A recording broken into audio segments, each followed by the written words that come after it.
WBPSC 1 চ্যানেলে তোমাদের সকলকে জানাই স্বাগত। আমি বিপ্লব পাল। আমি নিয়ে এসেছি আজকে দশম শ্রেণীর ভূগোল বিষয়ের বায়ুমণ্ডল অধ্যায়ের গুরুত্বপূর্ণ শট, যেগুলি 2017 থেকে 2024 সাল পর্যন্ত মাধ্যমিক পরীক্ষায় দেখা গিয়েছিল। তো বন্ধুরা, ভিডিওটি না টেনে প্রথম থেকে শেষ পর্যন্ত দেখবে। আর অবশ্যই যেসব বন্ধুরা নতুন এসেছো আমার চ্যানেলে, তারা অবশ্যই আমার চ্যানেলটিকে সাবস্ক্রাইব করবে এরকম পড়াশোনার বহু ভিডিও পাওয়ার জন্য। আর অবশ্যই যারা ভিডিওটি দেখছো, ভালো লাগলে অবশ্যই লাইক করবে, বন্ধুদের মাঝে শেয়ার করবে। আর যদি কোনো কোশ্চেন থাকে তাহলে অবশ্যই কমেন্ট করে সেটা জানাবে। দেখো, আমরা বায়ুমণ্ডলের যে দুটো ভাগ রয়েছে সেটি হচ্ছে সমুদ্র স্রোত এবং জোয়ার ভাটা। এই সমুদ্র স্রোত থেকে কী কী কোশ্চেন এসেছিল মাধ্যমিক 2017 থেকে 24 পর্যন্ত আমরা দেখব। দেখো, প্রথম কোশ্চেন, এল নিনোর প্রভাব দেখা যায়। এল নিনোর প্রভাবটা কোথায় দেখা যায়? সঠিক উত্তর কী হবে? প্রশান্ত মহাসাগরে। এটা মাধ্যমিক 2017 সালে এসেছিল। দেখো, তারপরের কোশ্চেন, ক্রান্তীয় সমুদ্রের কোন ধরনের সমুদ্র স্রোত সৃষ্টি হয়? সঠিক উত্তর হয়ে যাবে উষ্ণ স্রোত, যেটাকে আমরা বহিঃস্রোত বলেও আমরা জানি। দেখো, তারপরে কোশ্চেন, শীতল ল্যাব্রাডর স্রোত এবং উষ্ণ উপসাগরের স্রোত মিলিত হয়ে ঘন কুয়াশা ও ঝড়ঝঞ্ঝা সৃষ্টি করে যে উপকূল অঞ্চলে, তা হলো নিউ ফাউন্ডল্যান্ড উপকূল। মনে রাখবে, খুব ইম্পর্টেন্ট, এখান থেকে প্রচুর কোশ্চেন হয়। তারপরে দেখো, প্রশান্ত মহাসাগরে সৃষ্ট এল নিনোর প্রভাবে দক্ষিণ আমেরিকার পশ্চিম উপকূলে খরা সৃষ্টি হয়। অশুদ্ধ। এটা শুদ্ধ না অশুদ্ধ? এটা হচ্ছে অশুদ্ধ। আচ্ছা, এটি হচ্ছে দক্ষিণ আমেরিকাতে হয় না, এটা হচ্ছে উত্তর ও মধ্য আমেরিকার পশ্চিম উপকূলে খরা সৃষ্টি হয়। ঠিক আছে? দেখো, সামুদ্রিক মাছের প্রধান খাদ্য কি? এটা 2018 সালে এসেছিল। সঠিক উত্তর হয়ে যাবে প্ল্যাঙ্কটন।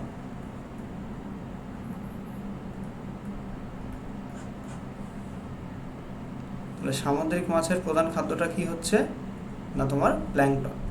দেখো, পরের কোশ্চেন, উষ্ণ সমুদ্র স্রোত এবং শীতল সমুদ্র স্রোত যে স্থানে মিলিত হয় তাকে কি বলে? তাকে বলা হয় হিমপ্রাচীর।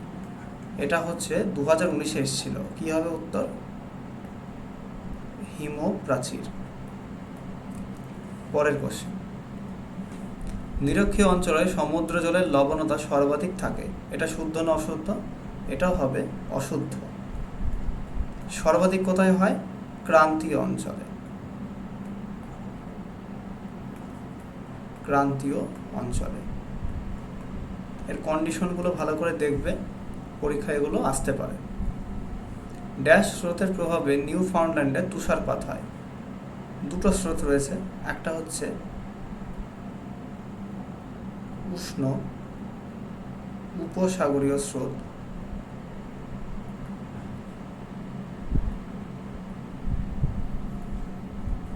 আর একটা কি শীতল ল্যাব্রাডর স্রোত। এই দুটি স্রোতের মিলিত প্রভাবে কিন্তু নিউ ফাউন্ডল্যান্ডে তুষারপাত হয়, ঝড়ঝঞ্ঝা হয়, সব কিছুই হয়। কারণ এই উষ্ণ আর শীতল এই দুটোকে তো মিল হতেই হবে, মিলিত হতেই হবে, নাহলে তো এখানে তুষারপাত হবে না। চলো, সমুদ্র স্রোত সৃষ্টি নির্ভর করে বায়ুপ্রবাহ, নাকি পৃথিবীর পরিক্রমণ, মগ্নচড়া, না সবকটি প্রযোজ্য? সবকটি। এল নিনোর বছরগুলিতে ভারতে বন্যা সৃষ্টি হয়। অশুদ্ধ। খরা হয় তখন। কিসের সৃষ্টি হয়? খরা। দেখো, সমুদ্রের শীতল জল মেরু অঞ্চল থেকে স্রোত রূপে নিরক্ষীয় অঞ্চলের দিকে প্রবাহিত হয়। সমুদ্রের শীতল জল মেরু অঞ্চল থেকে ড্যাশ স্রোত রূপে, অন্তঃস্রোত রূপে। শীতল যদি হয় তাহলে হবে অন্তঃস্রোত। অদন্ত নয় তয় বিসর্গ। এটা 2020-তে এসেছিল। দেখো, আবার এসছে এল নিনো। তাহলে এল নিনোর প্রভাব দেখা যায় কোথায়? না প্রশান্ত মহাসাগরে। তারপরে দেখো, ড্যাশ স্রোত সমুদ্র তলের উপরিভাগ দিয়ে প্রবাহিত হয়। এটা কি হবে? উষ্ণ স্রোত।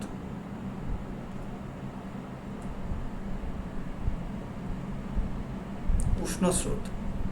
তারপরে দেখো এখানে কোশ্চেনগুলো খুবই সহজ, এই কোশ্চেনগুলো একটু পড়লেই হয়ে যাবে। একটি পৃথিবী বিখ্যাত সামুদ্রিক মগ্নচড়ার নাম লেখো। Grand bank.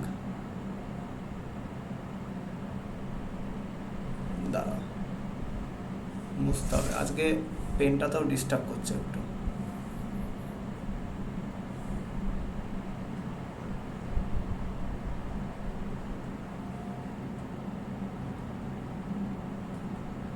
গ্র্যান্ড ব্যাংক মগ্নচড়া। পরেরটা দেখো, শীতল ড্যাশ স্রোতের প্রভাবে নিউ ফাউন্ডল্যান্ড অঞ্চলে শীতকালে তুষারপাত হয়। এখানে উল্লেখ করে দিয়েছে, এটা হচ্ছে ল্যাব্রাডর।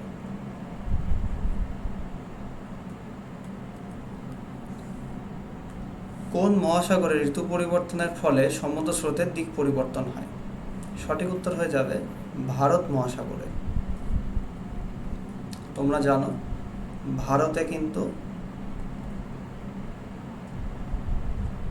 ভারত মহাসাগর, ভারতে কিন্তু মৌসুমি যে জলবায়ুটা রয়েছে সেটা কিন্তু নিয়ন্ত্রণ করে মৌসুমি বায়ু। ঠিক আছে। সমুদ্রের যে স্থানে উষ্ণ ও সমুদ্র স্রোত মিলিত হয় তাকে কি বলে? হিমপ্রাচীর। এটা দুবার দেখা গেল। আচ্ছা, এবার দেখো জোয়ার ভাটা। সেকেন্ড যে পার্টটা রয়েছে বায়ুমণ্ডলের সেটা হচ্ছে জোয়ার ভাটা। জোয়ার ভাটা থেকে কি কোশ্চেন এসে একটু দেখা যাক। আচ্ছা, তার আগে একটা কথা বলে দিই। দেখো, এর আগে আমরা এই সমুদ্রের স্রোত থেকে যে কটা মানে শুদ্ধ অশুদ্ধ করলাম সবগুলোই কিন্তু অশুদ্ধ এসছে। ঠিক আছে, প্রত্যেক বছরই কিন্তু অশুদ্ধ এসছে, এটা কিন্তু দেখে নেবে। তাই বলা যেতেই পারে যেগুলি অশুদ্ধ কোশ্চেন রয়েছে এই বায়ুমণ্ডলের যে সমুদ্র স্রোত চ্যাপ্টারটি থেকে, যদি একটু কোশ্চেনগুলো চেনা যায় এবং একটু যদি জানা যায়, একটু যদি ডিটেলস জানা যায়, তাহলে আমার মনে হয় এটা ধরা যাবেই যে বায়ুমণ্ডলের সমুদ্র স্রোত থেকে যদি কোনো শুদ্ধ অশুদ্ধ আসে 99% বলা যেতেই পারে অশুদ্ধ আসতে পারে, তাই নয় কি? চলো তারপরে দেখো, পৃথিবী থেকে চাঁদের দূরত্ব যখন সবচেয়ে কম হয় তখন যে জোয়ার সৃষ্টি হয় তাকে বলে পেরিজি জোয়ার। সবচেয়ে কম দূরত্ব হলে পেরিজি, আর যদি বেশি দূরত্ব হয় তাহলে হচ্ছে অ্যাপোজি। এটা মাথায় রাখবে। তারপরে দেখো, সূর্য, চাঁদ ও পৃথিবীর সরলরৈখিক অবস্থানকে সিজিগি বলে। শুদ্ধ। তারপরে পৃথিবীর ড্যাশ বলের প্রভাবে গৌণ জোয়ারের সৃষ্টি হয়। কেন্দ্রাতিক বলের প্রভাবে। তারপরে দেখো, মরা কোটালের সময়ে চন্দ্র ও সূর্য পৃথিবীর সাপেক্ষে নিম্নলিখিত কোণে অবস্থান করে। 90 ডিগ্রি কোণে। ভরা কোটালের সময় সমুদ্রের জল প্রবল বেগে মোহনা দিয়ে নদীতে প্রবেশ করে, একে ড্যাশ বলে, একে বান বলে।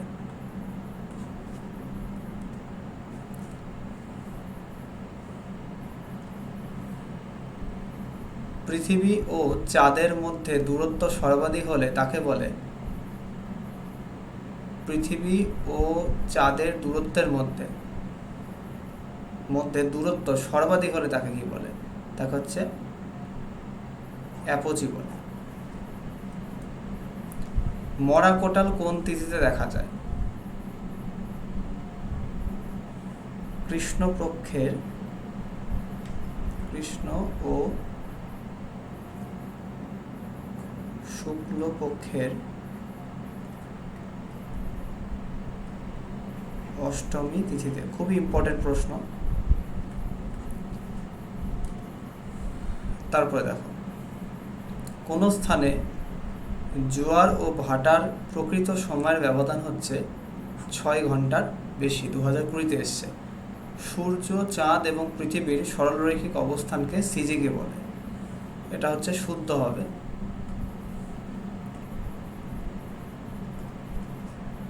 তাহলে কি দেখলে, যদি সমুদ্র স্রোত থেকে কোনো কোশ্চেন আমরা দেখতে পাচ্ছি তো সেগুলি অশুদ্ধ, আর যদি সমুদ্র জোয়ার ভাটা থেকে যদি কোনো কোশ্চেন আমরা দেখছি শুদ্ধ অশুদ্ধের, আমরা কিন্তু সেগুলো শুদ্ধই দেখছি, তাই না? দেখো, কোনো স্থানের মুখ্য জোয়ার ও গৌণ জোয়ারের মধ্যে সময়ের পার্থক্য কত?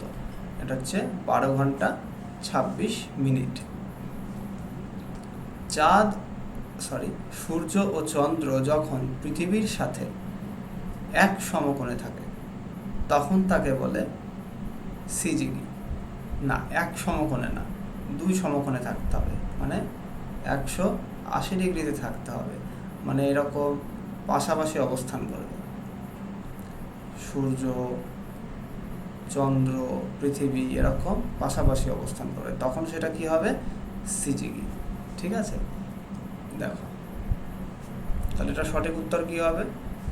অশুদ্ধ।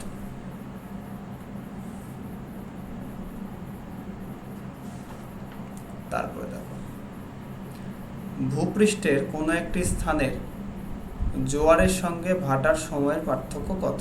এটা হবে 6 ঘন্টা 13 মিনিট। তাহলে আমাদের এই প্রশ্নগুলি একটু ভালো করে প্র্যাকটিস করতে হবে। এই এতগুলি কোশ্চেনে আমরা পেয়েছি 2017 থেকে 2024 সাল পর্যন্ত। এগুলি মাধ্যমিকের গুরুত্বপূর্ণ শর্ট বলা যেতেই পারে। অবশ্যই তোমরা কিন্তু এই কোশ্চেনগুলো ভালো করে পড়বে, আর এই কোশ্চেনগুলো প্র্যাকটিস করলে কোনো কোশ্চেনে বাদ যাবে না। ঠিক আছে, এই যেটুকু আলোচনা করা হলো এর মধ্যে থেকেই বাড়িমণ্ডল থেকে প্রশ্ন তোমরা দেখতে পাবে। প্রায় তোমরা 4 থেকে 5টি প্রশ্ন মাধ্যমিক ফাইনালে তোমরা দেখতে পাবে, ফাইনাল পরীক্ষায় তোমরা দেখতে পাবে, এটা তোমাদেরকে বলে দিলাম। ঠিক আছে বন্ধুরা, তাহলে আমার যে ফেসবুকে পেজটি রয়েছে হায়ার এডুকেশন, এটা অবশ্যই সার্চ করবে ফেসবুকে। এই হায়ার এডুকেশন সার্চ করে তোমরা পেজটিকে লাইক দিয়ে রাখবে, ফলো করে রাখবে, কারণ এই পেজেও কিন্তু আমি অনেক কোশ্চেন পোস্ট করতে থাকি। ঠিক আছে, তাহলে আমাদের 1 নম্বর অধ্যায়, 2 নম্বর অধ্যায়, 3 নম্বর অধ্যায়ের শর্ট কমপ্লিট হয়ে গেল। তাহলে নেক্সট আমরা 4 নম্বর অধ্যায়ে আমরা যাব, যেটা বর্জ্য ব্যবস্থাপনা রয়েছে।